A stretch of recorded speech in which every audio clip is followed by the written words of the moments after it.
ते लिखे छी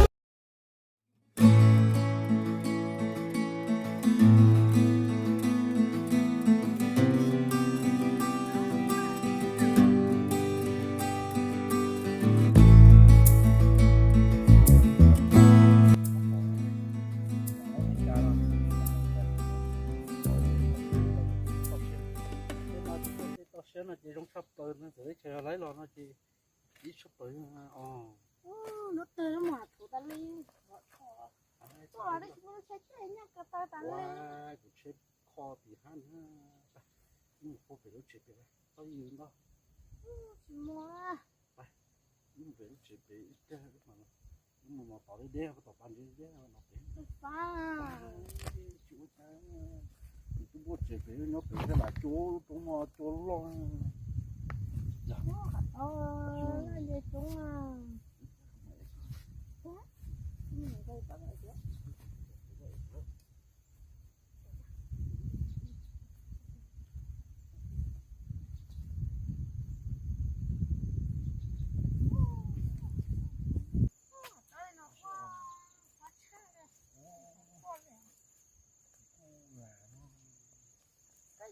nó chơi nó có chơi để ham ta lên nè rồi con tao này buồn tao hỏi nó tính nhằng nó cho nó thuần để xé ta khăn chặt thì có một play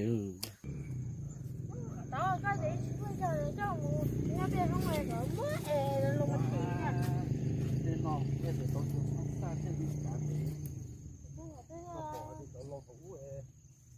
nó lâu gì ra rồi thắm xa thì nó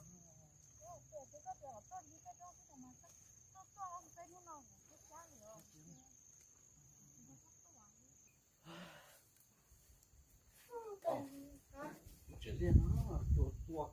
hồ sát tí tua này tao phải nó là chỉ qua đầu tư cái sát thì là tua nó tí chai rồi cái con mấy đầu nó sai à đây là cái đầu nó có thật đó nó có chơi nha ra đây nha nó có chơi ngoài sợ bỏ nó rồi bây giờ cái sát cái tên đó chết rồi chết nó tổ rồi nó chết rồi nó như nó cũng thò thì nó nước không có cho nó chết rồi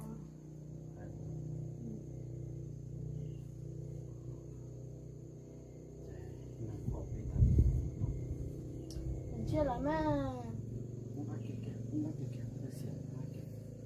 bố cả tôi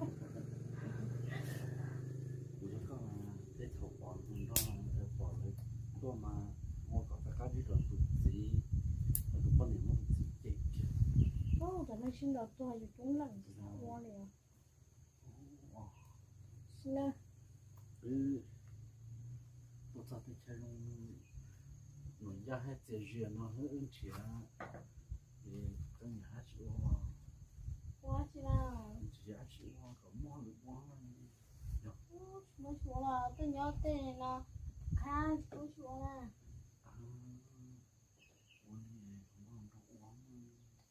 cả chỉ mới chỉ có nhớ cái gì nữa nhớ là tao mà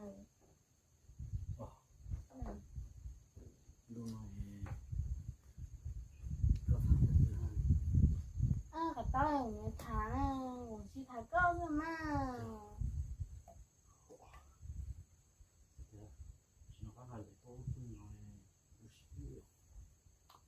bơi nó mình chối thì chồng có tới bơi thì bơi bị chết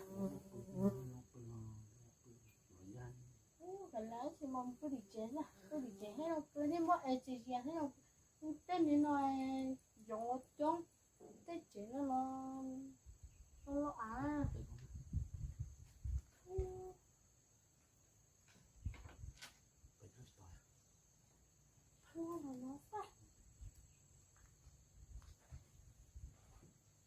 nó phải thế nào có mà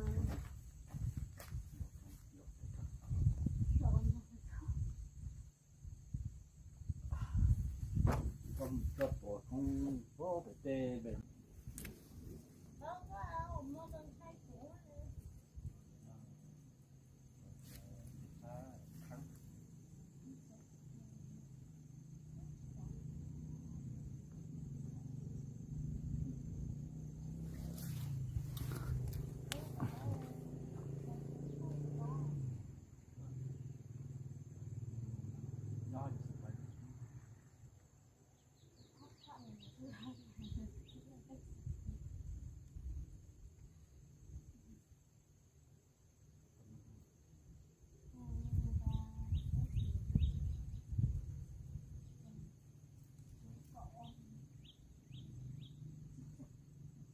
là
ยิงเอาไป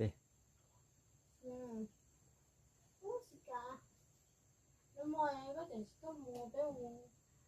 họ thân mà nó sao cũng là cả tao sớm đó lúc con cái mà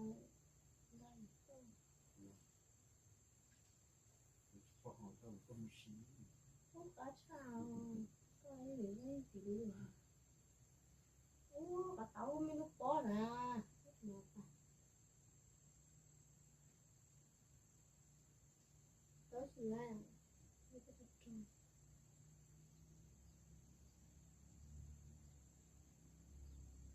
là đất con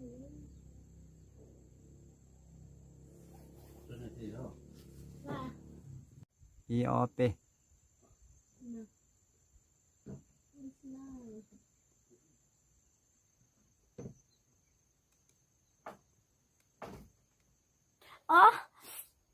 Mama. Mama.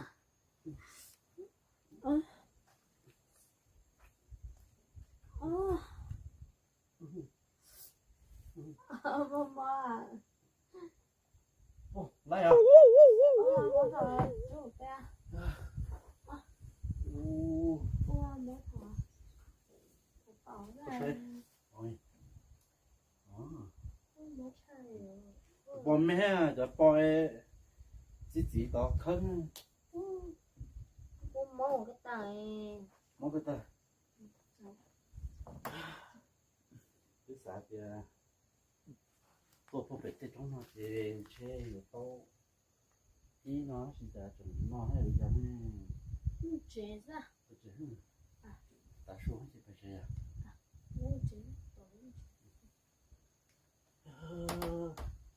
mấy con nữa đi chú trắng ngay đúng rồi rồi mỗi phép sao mất cho cái đó Cái gì nè. hello nhớ trong sân gió tất kỳ nào chơi cứ vô đó cái cho biết tôi một xe rồi nhiều luôn nè thì sẽ lưu vai rồi nó lo thiết đạn một đi chả sẽ mò một đi chả nữa giờ ô đây là chuyện rất xe xưa nè nói ý cú cho bé tôi ý rồi đó là họ chỉ tao không đã cá nó cú cho bé một cho bốn đã hạ rồi mà xem một mối những tôi sẽ bày để nó đó là một cho nhỏ đó là cho tao có thôn để nó chơi cho là cho ít cho rùa ở sông nó chỉ tí hà bò chỉ số một nhiều bù chứ chỉ tự rong thế chỉ rong thôi để tao có thôn này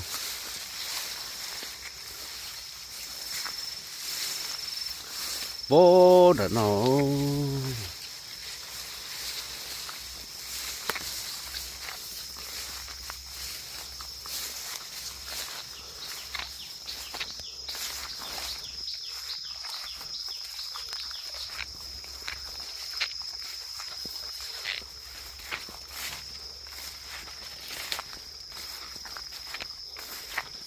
จะนอนจะที่จะเนาะจะให้เตาจะสิ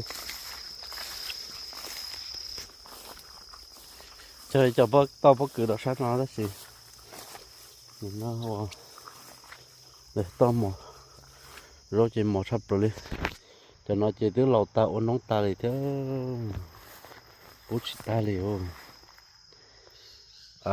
จะชัดที่นอนละป้อนได้จะยาวว่าต้องขอโทษนะเรื่องสีฟ้าเขาจะไปต่อนอนได้จะชิโตเดย์จะหมดสิไล่นะโป้เป็นนอนเราต้องขอโทษจ้ะติงกับป้อนเดี๋ยวเขาก็กล้าเกินของพวกนั้นนะรู้ว่าหาร้อนอยู่นะชัดที่น่าจะต้องขอโทษขนอนได้จะต้องเปล่าจะน่าจะเหยาะจ้ะจะเราต้องชัดที่น่ะชัดที่น่ะยิ่งต่อเปิดโป้สเขาก็กล้าโป้สนะจะเจอเนี่ยเราโป้สเขาก็กล้าสนนสอให้กูเขาชินหาจินเดตัวเจจะไปเราจะหาหนอสินะโอ้เอาจะถุนเอาไปทำมันต่อเลย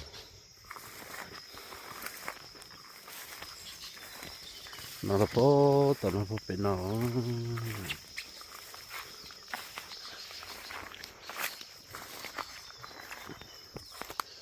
อยากส่งจะถุน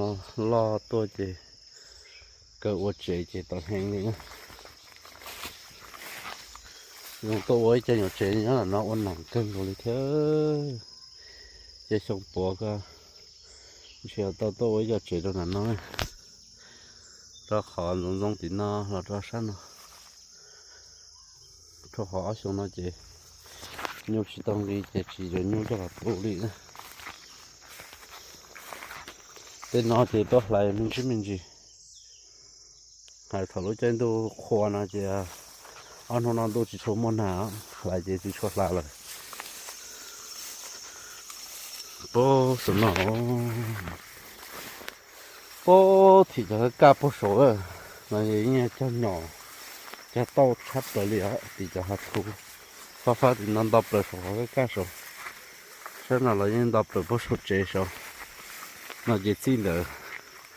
cho xong bể lò xí ạ để cho cổ xong bể lò nó có mì nó là như bắt tháo cho hay sao này có mì lo xem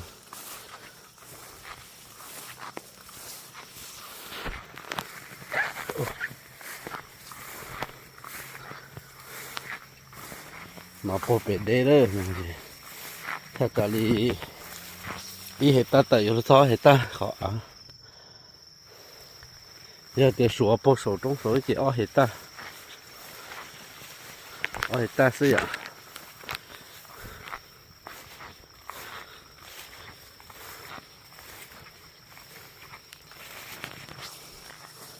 ở nó ở sông ta là nó cái pro sông ta là nó là thì chẳng đông tròn nó tông gì hết nào chứ cho chẳng đông tròn nó đâu cơ chỉ là chỉ tôi vô vô là món cái tí là gì món đọt à cho thống bờ tết đây nè cho thống bờ đó gì dùng cái gì món đọt chết ta cú cơ ta kiếm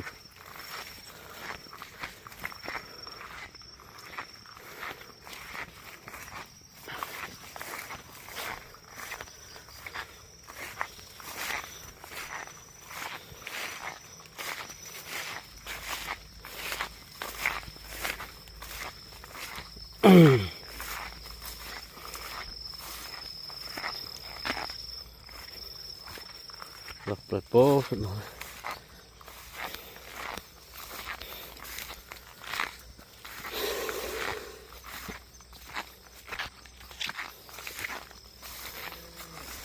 một số mà hay ăn đó số chỉ tên học bảo vệ tên nó đấy chứ nó phải thông họ nó bàn đâm lò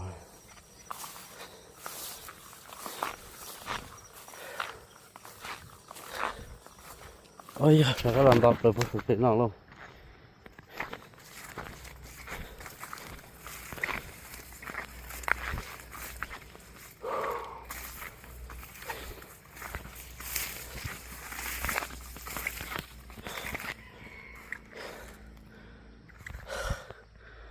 是可能是北京的电视呢，呀，了我这了了哈，那这正我被落可能，但是可能包边的电，对呢，那都不到的电视。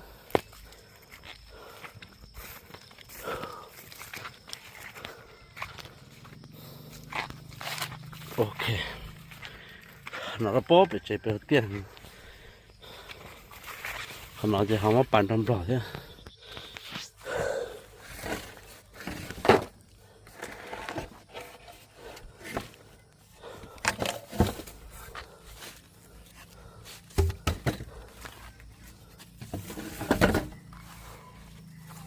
OK。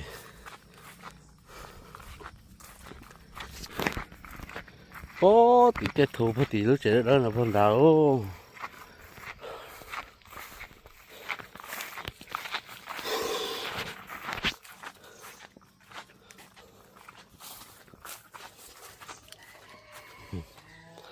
大家了唱到边上了，他今天就姑姑小家生日啊，我今年不吃噻，对。OK， 这姑姑太老早很老是，我家了呢，lúc này lâu nào đó cả một bữa bể chế bể lấy một trăm nữa thì chỉ tao tệ chứ mà thay ta bể sai đi nào để nó chỉ có lúa bạc cái lúa sét tao nó nhớ lúa sét tao chứ chừng trâu lên nè nó xem mà nó chỉ mình chỉ cần đầu tàu xít tàu chỉ xì thầu mua năm mua hậu xí thì ít sợ tàu nó chỉ trâu đi yếu xong xuân đầu chỉ biết xì phải hết xí ạ bây giờ chừng là nên nó ô tê mua lên một xa lên nó